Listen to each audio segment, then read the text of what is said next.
vítajte pri mojom ďalšom videu a dnes to bude, čo vám zatiaľ nakúpili do školy. Takže bude to prvá časť, lebo ešte všetko nemám a budú aj ostatné časti, keď už vlastne bude by to pribúdať a tak. Možno to natočia aj Dudy. No takže môžeme začať. Najprv vám ukážem tašku, mám novú, takúto. A je to vlastne, volá sa to čarovný strom a má to tuto takéto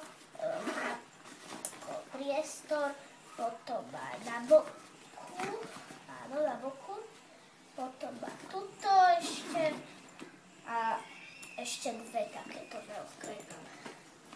Potom ďalej tu mám fixky, už sú otvorené, takéto.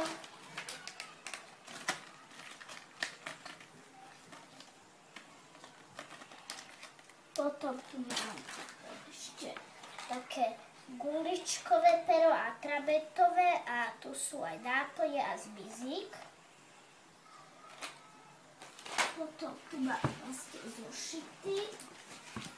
To je zošit na hudobnú.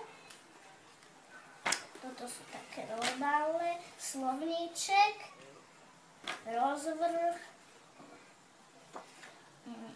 Takýto zošit Frozen, toto som dostala k taške, Topgal, potom takýto ockovaný, so slibákmi, takéto McQueen a už iba také obyčajné zošity.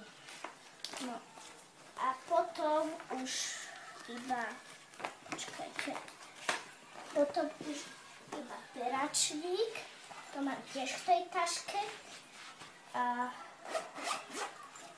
farbičky v tom neboli, by sme dokúpili a potom pera ešte. Mám nové takéto, len teraz som tu ešte už zabudla vyťahnuť. Tak. Jedno poschodové peračky.